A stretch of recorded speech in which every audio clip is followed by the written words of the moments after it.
downtown, let me shoot. These days I ain't going for the twos. Hey, tell me which way I'ma choose. Yo, what's up, everybody? This is the Eric Barber here, and today I am joined with an absolute Detroit GOAT. I'm talking about Stoop Lee. How we doing today, man? I'm doing good. Thanks for having me, man. Good. And so what have you been up to lately, Stoop? These days, just been writing a lot, recording a lot, working on a lot of music. Of course, local organic has been the most recent music stuff I've been working on. But yeah, doing a lot of that stuff recently. Okay, excellent. Yep. And so let's talk about local organic real quick, right? I understand that's it's a new duo, right? Yeah, exactly. And you guys just put out your first single for that. That's right. So what is Local Organic? How did it start? Yeah, so Local Organic is a collaboration between me and my good friend Munch Music.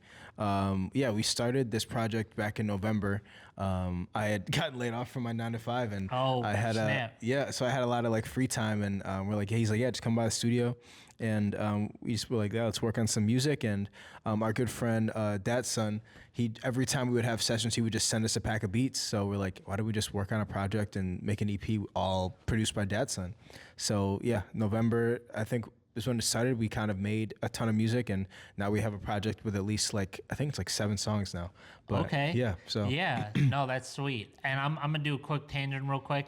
I feel like this whole layoff, man. I mean that really could be like the biggest blessing, bro. Yeah. You know. Totally. I know I speak to a lot of musicians and especially producers. They'll be like, we had such a good thing with this guy. And then the number one reason why people, even successful artists, kind of quit making music is they start working a new job. Yeah. You know what I'm saying? And you hear Doechii got laid off, and now look at Doechii, you know? I mean, thankfully I actually got a new job as of this month. Word. So Congrats. but thank you. But that in between time was really great for working on music and just being creative and just being productive. So it was definitely a blessing, just that time I got to have to really devote to just working on new stuff. You know what I mean? Yeah, no doubt, man. Yeah. And you said, the new project, you got 7 songs on it right now. What's the goal for the amount of songs on the project, and do you have an estimated release window for that? Yeah, so I think the goal is to probably cap it off at 7 songs. Oh, wow. And then I think our plan is to release it either late spring or early summer. It's the timeline we're looking at. Okay, sounds good, man. Yeah. No, I can't wait for that. And something that I've noticed about your music in general, right? Like with the version tapes and a lot of the other work that you've been putting out, it seems like you kind of stray more towards shorter album lengths or EPs more often than not. Why is that? I guess for me, the whole thought process behind that was that I didn't want to put out a full length album until there was such an overwhelming demand from the people. That they wanted one from me. I feel like, the attention span these days of people and the consumer is so short. It's unless this is one of your favorite artists, you're more than likely not going to give a brand new artist, an entire album, you're not going to give their whole album a listen if you don't know who they are already. So for me, it's I want to always leave the listener, especially if they're just discovering me, wanting more. So eventually the plan is to do a full length, but at least in the meantime, just always want to give them, little compact projects, but just really, really good music. No skips is kind of the idea. On average, I feel like it's been between that 5 to 7 exactly zone. Yeah, okay. Absolutely. Yep, that's definitely the sweet spot for me at this time. But yeah, the goal is for sure to do an album and a full length at some point. But for now, the EPs I feel like are a good, a good sweet spot for me. Okay, let's go. Yeah. And one thing that I feel like most everyone knows you from has been your run with the version tapes. Yeah, absolutely. Right? Yep. And so how about we talk about the inception of these tapes? Yeah, absolutely. So it was, I remember I kind of decided to, begin that world or create that world of the version tapes. This was, I think, probably late 2021. Yep. Shortly after Sweet Baby Ray came out, I was kind of I want to, somebody gave me some really good advice. They said, of course, singles will, grow you as an artist and make you more popular. But in terms of building your fan base, that's when you want to put out projects. That's what will build your fan base from a ground level. So I was let me build this world to, for me to really build my core. So I was like, what's kind of something that I'm really into? You know, I love nostalgia and I love, you know, doing callbacks to when I was a kid and, you know, growing up in the 90s and 2000s. How can I kind of incorporate that into the music that I'm creating? Because I've always referenced those things in the songs that I put out. So I was like, Pokemon was like a huge thing for me growing up, you know, consistently throughout my childhood. Every time, you know, I'd always get a new game. Would always beat it no matter what the, you know, whether it was Game Boy Advance, Game Boy Advance SP, DS, like I was constantly playing those games. So I was like, I thought it'd be a cool way to try and like incorporate that into just, you know, the music that I have coming out. So I was like, yeah, let me just take it back to the basics and bring it back to those primary colors of the yellow, of the, you know, different color version tapes. I was like, let me do yellow, blue, and red. And then, yeah, let's kind of just see what happens. And people really seem to respond just to that callback to those nostalgic times, and it's just like a, you know, brand new music, brand new artist that's kind of paired with this relatable thing, and yeah, here we are. So that's dope. Yeah, you should do like I mean I just thought of this BS in my head, but you should do like some deluxe of your EP, and call it like Fire Red or something. Oh, you know what I'm saying? That'd be dope. Like, Yeah, I mean, I don't know. That would be no, I definitely do want to. I thought about that, like doing a vinyl of all the projects in one. Okay. And then just maybe like adding on some extra stuff. But yeah, I want to do something special to kind of cap off the you know, the color version taste before I move into, you know, that full length arena. You know what I mean? Yeah. And I know, you know, red, blue, yellow, those are all like Gen 1 Pokemon games. Yep. Is that, you know, that's kind of caps them off, really. Is that something that you're looking into, like to do like a silver and gold type deal, like in the future? Or I've thought about it. I've thought about maybe doing more like, more eras of those games just throughout my career. I've thought about it, but we'll see. You know, only time will tell. We'll see. But I'm not opposed to it. Not opposed to doing it, you know. And one thing that I like, especially about red and blue, right, and yellow to a degree, it's almost to a little degree, it's kind of follows like a little bit of a formula, in my opinion. Like it starts with the intro, and then red and blue end with a city from the games, you know? And kind of what's your thought process like that to build out those EPs?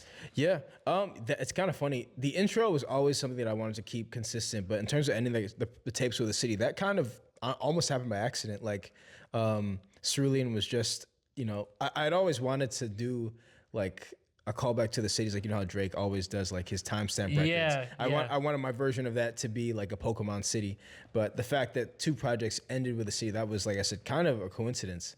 Okay. But yeah, the idea was always just to kind of, you know, throughout the project have the intro and then actually give, you know, a more homage to the actual games themselves with, you know, a city song title or something like that, you know. Okay, that's awesome, man. Yeah, thanks, bro. And I love that, you know, because people always kind of meme that like 12 a.m. in Toronto. I think that's 12 a.m. in Toronto. Is like, you know, anything with a time and a place.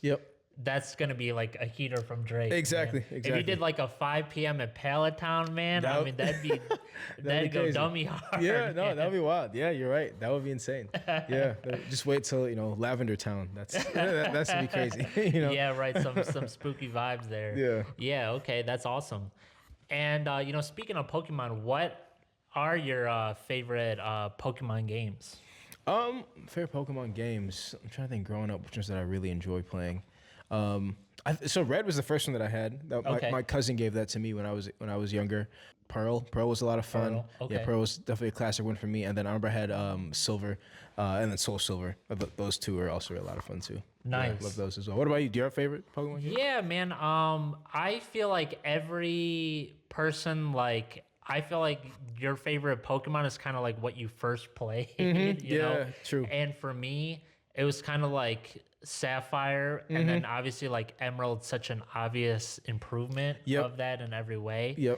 And then I took like a long break.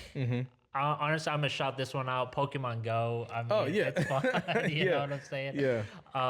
And some of this, like anyone that they made on the GameCube, like XD, Gale of Darkness, and Coliseum, man, those are good. Classics. You know? Yeah. Also, Leaf Green too was a really fun one. I like that one a lot. As well. That was. I feel like they were cooking in that Game Boy to 3DS era, and now people are like, it's kind of gotten a little whack with the Switch. I haven't. Yeah, I haven't really been tapped into the new ones in a while. But dang, I hope they improve them. You know what I mean? Yeah, I mean, I didn't even know because based on most of your references and obviously with the titles and the cities, I would have thought you were just a Gen 1er, and then that was it. Yeah, I mean, yeah, that's, to be honest, yes, for the most part, the older ones are the ones that I have the most nostalgic attachment to. You know what I mean? Yeah. So obviously that's pretty accurate. Okay, nice. And what are your give us like your 3 favorite Pokemon? 3 favorite? Yeah. I'd say Dragonite is number 1 probably. Okay. Love Dragonite. Let's see which ones do I really like. Let's see. I always like Espeon. I think Espeon is a really cool one. Yeah, okay. Espeon's always really cool. And then if I had to pick a third one, Flygon. Really? Flygon. Yep. Okay. Yeah. What about you? Got a top 3? Man, okay, see, like Sapphire, right? Kyogre. Oh, yep. Yeah. And Rayquaza. Yeah. And for my third, man, honestly, maybe that the Gen 1er song Big Man Blastoise may have had some influence on me, but some Blastoise in there too. Blastoise is great. Yeah. Let's give it to these 3. And honorable mention, Machamp. Machamp. He's a beast, bro. Yeah, Machamp is great. Yeah, it's a really good one. Yeah, and I don't know about you. I feel like some of it kind of is influenced. My girlfriend, she's like, oh, I like Pokemon that are cute, like Chirim and stuff. A lot of my preference comes from like, am I actually using these guys in the game? Yes. To, like, beat the Elite Four. Exactly. Completely. Yeah, exactly. Yeah. That kind of stuff. Yeah, that's why Flygon is a one that I love, because even though I guess I liked them always, but I remember when I had Leaf Green, somebody like traded me one. I think they had like Ruby. They traded me a Flygon, and that one, like, that was like my ride or die, like throughout the entire game. So that was holds a special place in my heart.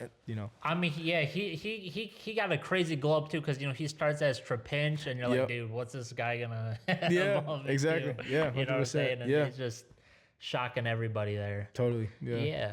And one thing, that also on top of like the tapes that got you really blown up, I feel like has been your videography work, man. Thank you. Yeah. Like the reels, something, I work in like kind of social media marketing and stuff. And I think you probably know this as well, but when I see like your blue intro clip that went viral, like I think like if that clip were maybe 5 or 10 seconds longer or 5 or 10 seconds shorter, or you used a different part of the song, it would have gotten like 200 views. You know what I'm saying? Like that's possible, quite possible. Yeah, right? Yeah, you're right. And so why do you feel like you in particular was able to catch a wave so many times with your social media clips? As much as I'd like to think it's because of, very granular stuff like the amount of time the clip is, or whatever portion of the song it is, or making sure that visually I'm seen or whatever, you know what I mean? As much as I'd like to say that I really went, very like meticulous with those things, I really didn't. It was just kind of like, these are parts of the song that I like. I want to make these videos, just kind of as digestible as possible, just kind of really quick hits to make anybody who's scrolling on Instagram stop scrolling and actually listen to what I have, in the video. It was just really chopping them up like that and then just posting a ton.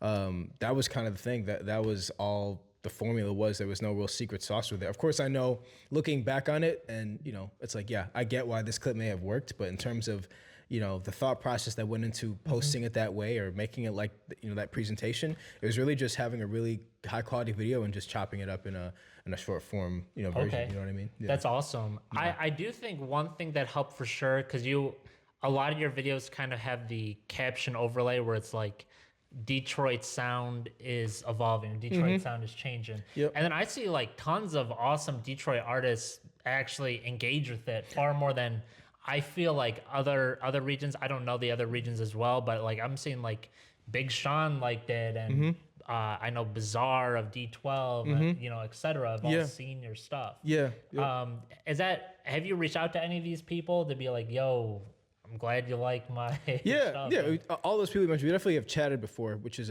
been really cool. Such an honor that, my music was able to reach such, big platforms and people who have such a, such deep roots in the city of Detroit and in the scene. yeah, it's just a blessing. I'm just super thankful that they've even taken the time to show me love at all and reach out. But yeah, that's all I can really say there. Shout out to them, honestly. Okay, that's hype, man. And who are your favorite Detroit artists right now? Right now? Yeah. That's a good question. Right now, I feel like I don't really listen to a ton of the newer stuff as much as I probably should, but at least locally, I love like what I think what Nassan is doing video wise is really cool. Yeah, I think he's doing really dope stuff. Allie Evenson, she's great. I loved her most recent album, especially some of the singles she's been putting out have been really good. Yeah, I feel like a lot of my peers, I feel like I love their stuff. Curtis, I think he makes really good music. I've heard some of the stuff he's been working on. So people like that, people who are kind of like I said, close to my peers, I like what they're doing. That's it's awesome. Good to see. Yeah. How did you and Curtis get linked up?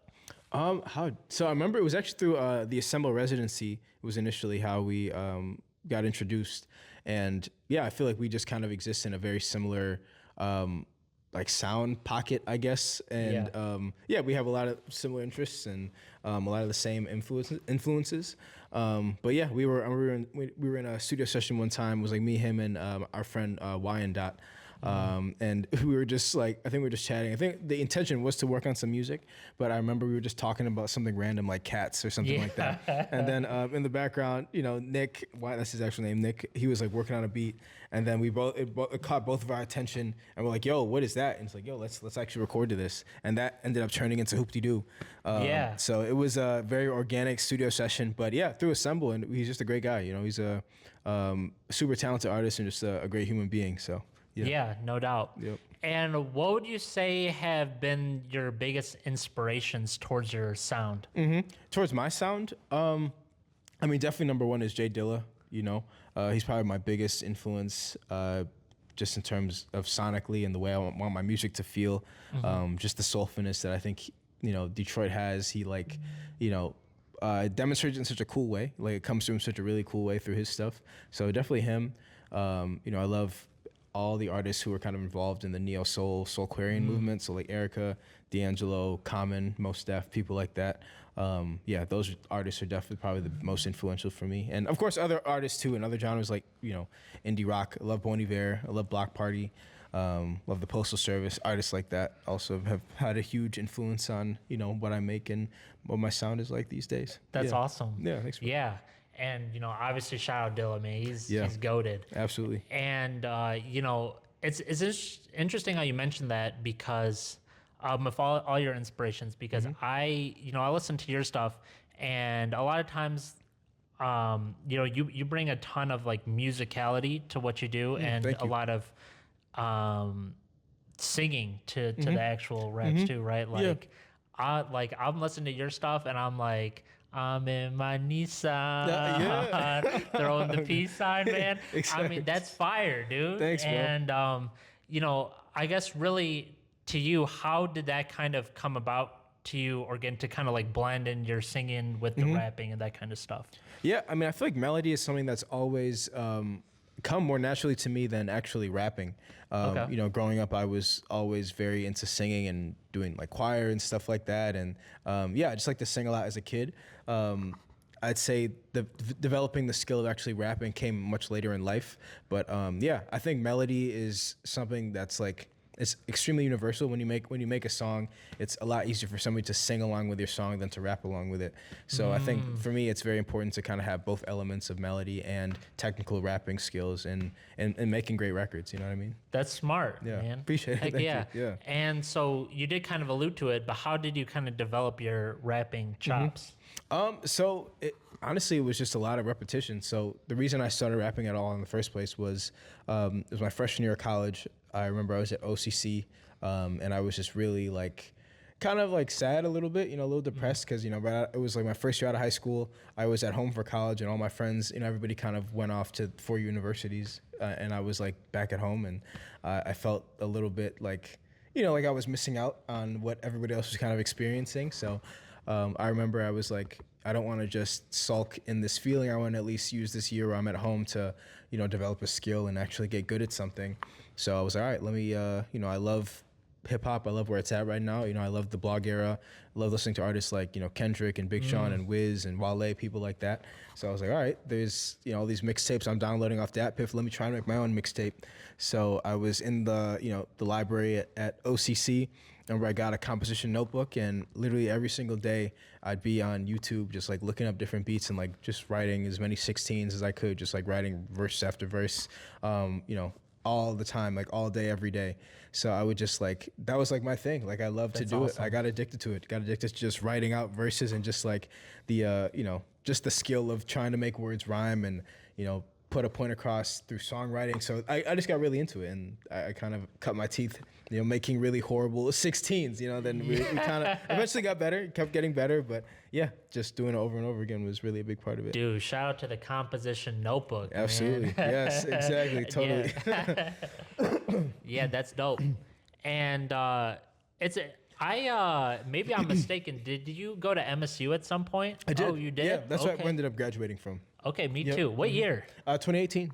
Okay, I was 2020, man. Oh, nice. Yeah, not too far after. That's cool. That's dope. Yeah, what was your major? Marketing. Oh, marketing. Cool. So you were in Com Arts? Broad. Different? Oh, Broad. Okay, Yeah, got you. you? Nice.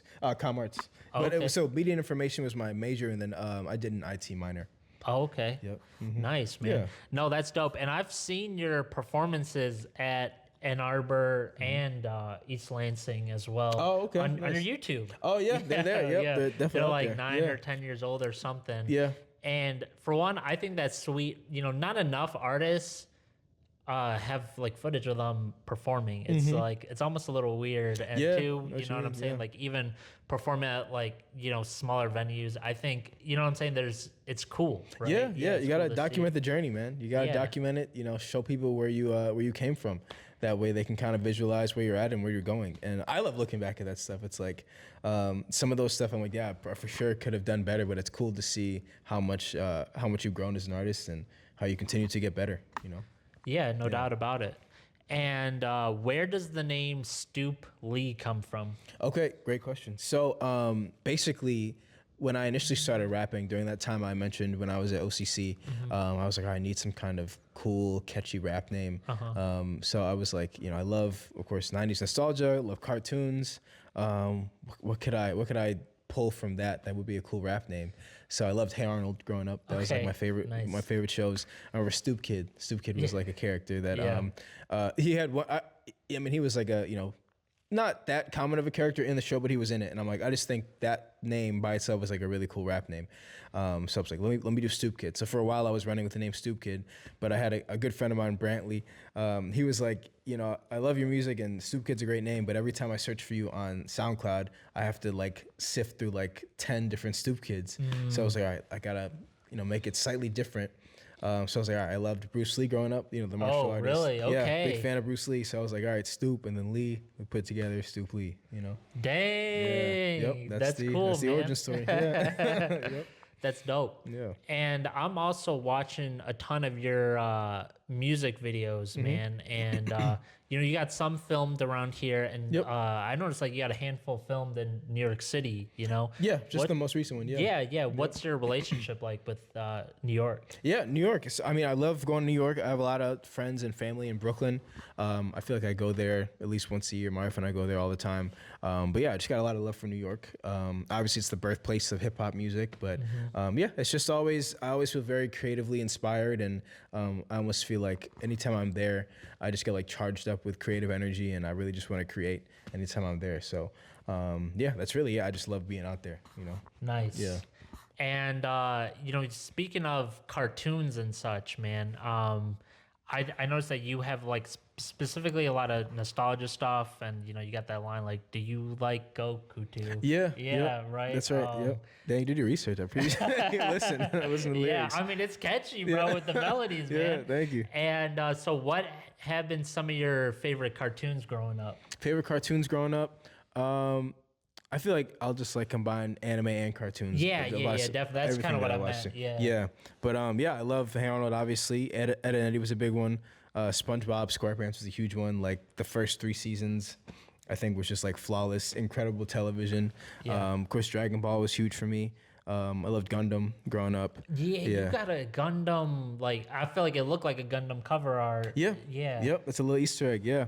Yep. Loved watching Gundam. I'm trying to think what else did I really like. So many shows. Freakazoid, Teen Titans, like so many things. Those were probably some of my favorites growing up. Okay. Yeah. What about you? Man, Teen Titans, goated, man. Seasons 1 through 5. Amazing show. Get that out of here, bro. Yeah, I know exactly. And yeah. they've tried to do some stuff to like bring it back, like to like merge it with Teen Titans Go. Yeah. It's never even come close to hitting again. Yeah. Yeah.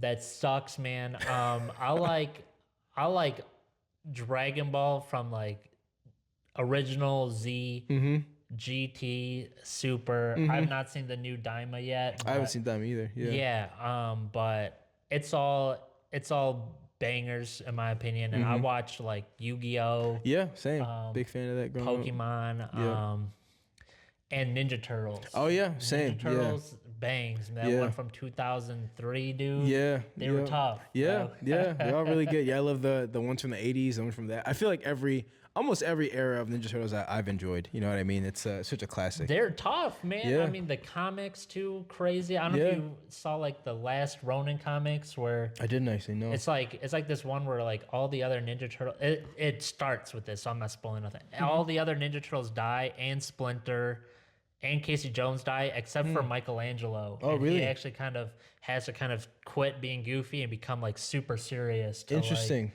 get revenge on the Foot Clan and stuff. Really? They're Dang. making it a video game. Oh, really? actually. That sounds great. Yeah, I definitely gotta check that out for sure. Yeah, that sounds really cool. Yeah. Yeah, no doubt. And I know you're a gamer as well, too, eh?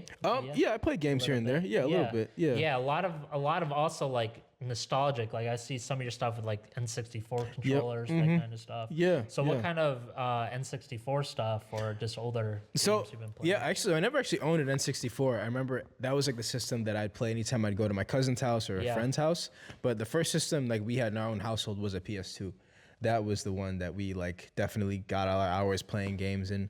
Yeah, I used to love playing the PS2. Loved games like Sly Cooper, Jack and Daxter. Like that was like my childhood. Loved playing the PlayStation 2 for sure. Okay, yeah. PS2, loaded, bro. Yeah, absolutely. What was your favorite system growing up? I had the PS2, but I feel like maybe just when your friend has something else, like my boy had the GameCube. Oh, okay. So I'd always want to come over and play Sonic Adventure 2. Yeah, And especially Melee. Oh yeah, Smash of Melee. course. Yeah. Absolutely. Yeah, classic. Such a classic game. Yeah, yeah, absolutely, man. Yeah, totally right. Yeah. And I noticed you're wearing like a Detroit cap right now. You a fan of Detroit sports? Yeah, big fan. Yeah, I feel like it's a great time to be a Detroit sports fan these days. Like Pistons are doing great. You know, the Lions have had an amazing run these past 2 seasons. The Tigers have been doing well also.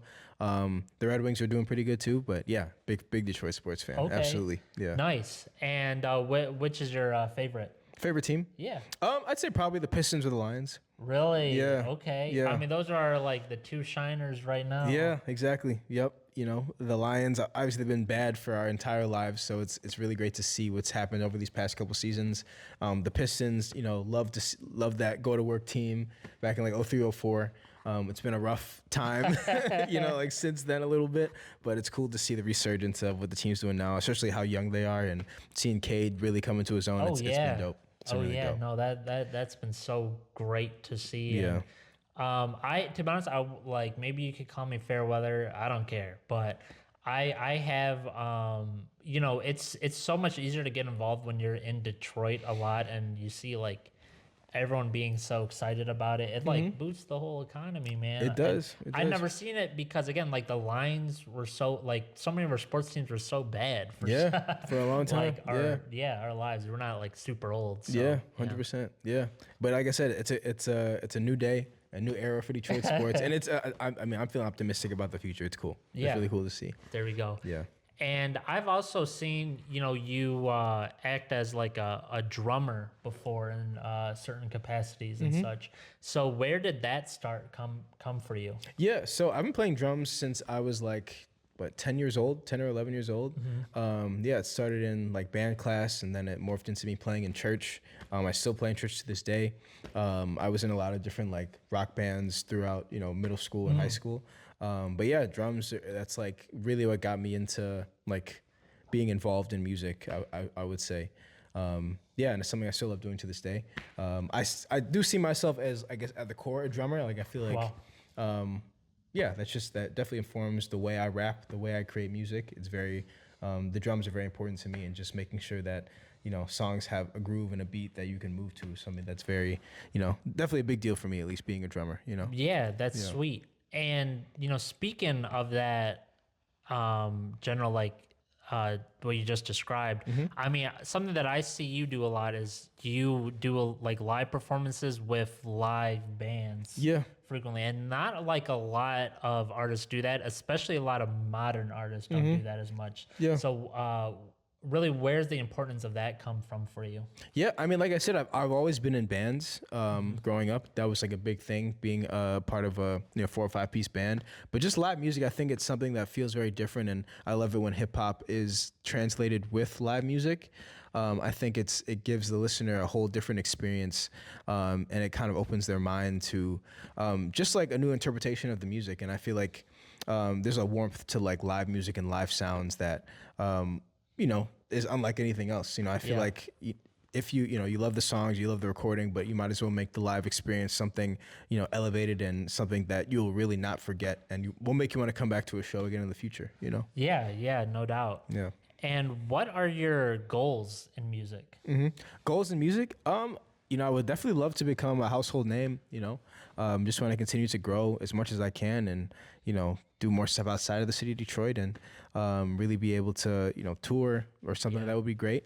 But yeah, just to really try and grow and see the music go as far as it possibly can. Definitely a goal. So, you know, trusting God and his guidance, and hopefully I can get to where I'm supposed to go with that. But yeah, would love to definitely, you know, take the music as far as I can. Heck yeah, I know that's coming for you too, bro. Thank you. Appreciate that, man. Yeah. And how do you feel like your music has evolved over the years?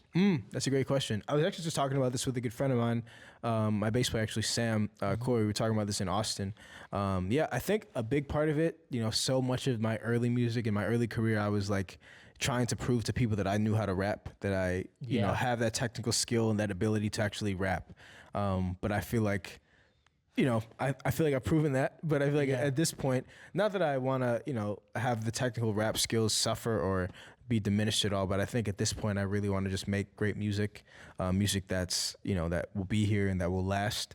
And I don't want to, you know, make stuff that, you know, that just doesn't, that people, I want to make stuff people can enjoy. You know what I mean? I want the rapping to still be good, of course, but I don't think I'm going into making songs with the goal of trying to prove that I can rap. I just want to make great songs for people, you know? Yeah. I mean, to be frank, man, I feel like, you know, just looking at people who like follow you and like you, you know, and obviously that can be like vanity to some degree, but also it's real. Like, you know what I'm saying? Like, a Big Sean liked your freaking, you know, your reel, and then, you know, a lot of these other guys follow you and stuff. Like, you got the chops. And to be honest, I think really with you approaching like things from the musicality standpoint and like trying to bring in the melodies and stuff, it's not like people would even come to Stoop Lee to hear like some lyrical miracle, realize type stuff, you know? Like, people...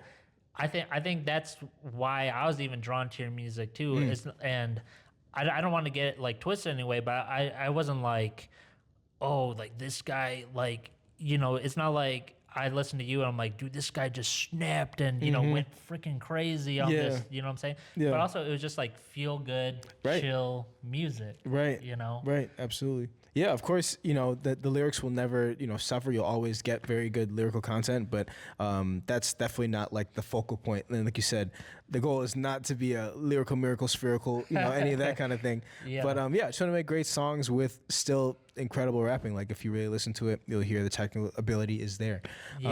But yeah, definitely trying to do both. You know? Okay, there you go, man. Yeah. And one other thing that a lot of, you know, artists kind of can struggle to do is really pick like beats that work well with them, you know? And I feel like for the most part, you've really got it nailed down pretty well. Like, you slide on, you know, beats that you're on. How does that kind of selection process go for you? So I think a lot of times when I am rapping on beats, I'm like involved in the creation process of them, or I'm like in the room when that's happening for the most part. So it's like if a beat doesn't like hit me and really move me, I probably won't even try to write to it. So it's like I only try to rap on things or write to things that really actually move me as a listener first of all, and then from there hopefully that translates to somebody listening to a song because it moved me in the first place. Yeah. There you go. That's sweet. And speaking of like your music and such, when it comes to like your pop culture references and that kind of stuff, do you kind of feel like that'll be a mainstay in your music for like years to come, or do you see that changing at all? Yeah, I mean, I think that's just a core part of just who I am. These are things that I love, what I'm referencing. As long as I'm still indulging in them, or as long as I'm still watching them or listening to them, yeah, they're gonna be sprinkled here and there. I think that's just kind of part of who I am at this point. Okay, dope. Yeah. Dope. Yep. And I know you mentioned local organic at the very start of the interview. Is there anything else that fans of you can look forward to seeing in the near future? Yeah, you can be looking out for the Cartridge and Stereo Music Festival happening May 17th at Big Pink. It's going to be an incredible time. A skateboarding music festival, bringing it to the city of Detroit. So it's gonna be great. Are you the creator of that? Yeah. Mm-hmm. Where did that idea come from? So it came from I went to this like skateboarding show that the House of Vans put on. I think this was like back in like I think maybe 2015 or something like that. They did this at an abandoned school. They like set up a bunch of ramps and stuff in the school itself. They brought in artists from outside the city to perform. They had like Thundercat and some other artists perform at it. Yep. Do you know what I'm talking about? Did you go to this? No, I was not there. Okay, but it was cool. They had like a bunch of really cool art installations in the school as well. But yeah, and it was free. Like I remember I went to this event and I was like blown away that something like this could exist in the city and be free. Have such an amazing artist that I love and just kind of combine it with the world of skateboarding. And they did it one time and they never did it again. And I was like, I wish there was like, we need some kind of consistent skateboarding music event to happen in the city of Detroit.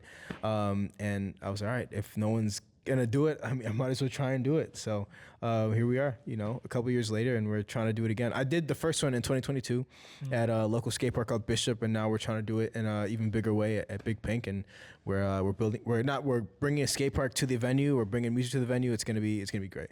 That's gonna be insane, man. Yeah, thanks, bro. And so I know you're also, the lineup on that's crazy too. I know it's you, Curtis, and the local organic is also going to be they're playing with you. Absolutely. And Zaloopers, Pink Sifu. Yes. And these were all artists that you kind of were thinking of, like, oh, these guys would be good to bring on board for that. Yeah. Like, that you've been like tapped in with, that kind of stuff. Or why did you feel like they would fit the theme with the skateboarding and stuff? Yeah, so I think one thing that I wanted to really convey with this festival is just how vast and like how colorful the scene of music and the sound of music of Detroit can be. I think the city is represented by a certain sound these days, but I think, reminding people that, there's way more than just what you might see on social media or what most people might tell you the Detroit sound is like. So I just wanted to have this festival be, just a reminder of that. It's like, with the music we have, is a lot more diverse than you might think. And to put it with something like skateboarding, I just thought that it's just like kind of a perfect marriage between the two, Okay. Yeah. Word. Yeah. Hell yeah. And Stoop, I think we're getting pretty close to wrapping up the interview now. Yeah. So if you got any kind of final message for anyone who may be watching. I just want to say thanks for having me, man. This has been super dope. I love the chance to just chat about the roots and the origins of everything. So thank you for being so tapped in and doing such a great interview. I appreciate you. Yeah, man. I appreciate that, bro, for sure. And actually, we actually got like a little bonus segment. I only do this. The only other dude I did this with was with House Shoes, actually, because he got a live program where he actually rips packs and stuff. Oh, okay. So I was like, I want to rip, and you can keep these cards afterwards. I'm down for you to rip some packs. Open. I'm down. Yeah, this is incredible. Yeah, I'd love to. Yeah, thanks, bro. This is fire. For sure. Yeah. Let me think of the best way to do this. This is dope. First time ever doing this. We're making history right now. Let's go. Okay. Let's see. Here we go. So first of all, I'll hold this up for you. Cool. Thank you. We got a Poniard, right? Okay. Poniard. Yeah. And then secondly, what's Synesty? Synesty. Synesty. There we go. Okay. And then we got a Tad Bulb.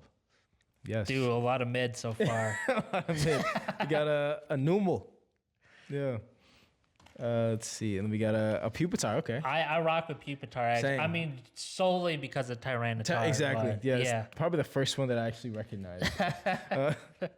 Gumshoes. All right. Okay. Don't know Gumshoes. Okay. Let's see. A Masquerain. Yes. Oh, Vulpix. Okay. Yeah. Going back to Gen 1 with the Vulpix. All right. Yeah. That's fire. There we go. We got a Diggersby. Cute. Yeah, and that's very the cute. hollow too. Or okay. I think. I don't know. Is it?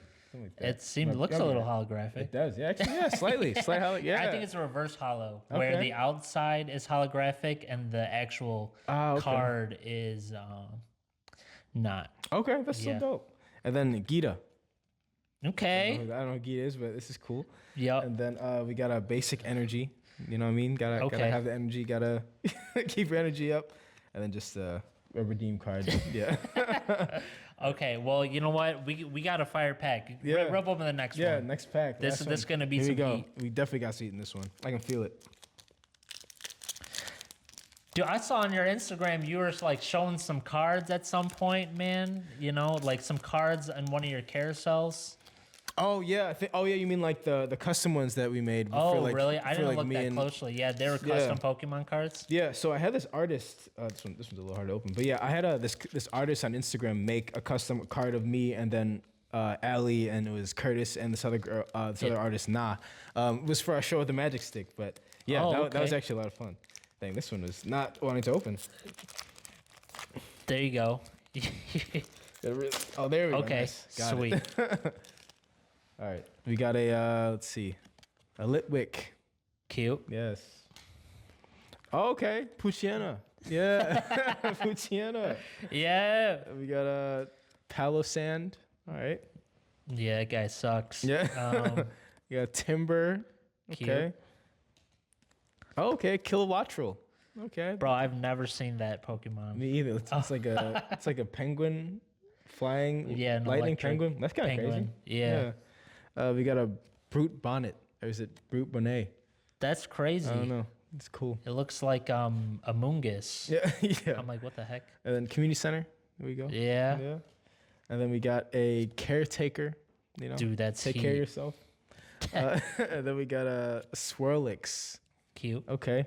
Oh, here we go. We got a. This one's a heater. We got The a heater. Infernape, yeah. Infernape. All of it was worth it for this one. Definitely. Yeah, right. Infernape, fire. And then got a basic electric energy. And then yeah, that's all we got. Yeah. All right, what do you rate that haul there, Stoop? Would I rate that haul? Is it like a scale of 1 to 10? Or? Yeah. Yeah. I'd say, I'll give it an 8. You know, it's a great, stroll down memory lane, and this Infernape, this was definitely worth it. There we go. Yeah. Well, guys, Thank you. that's Stoop for y'all. Yes. Peace Appreciate out, y'all. everybody. Thank you.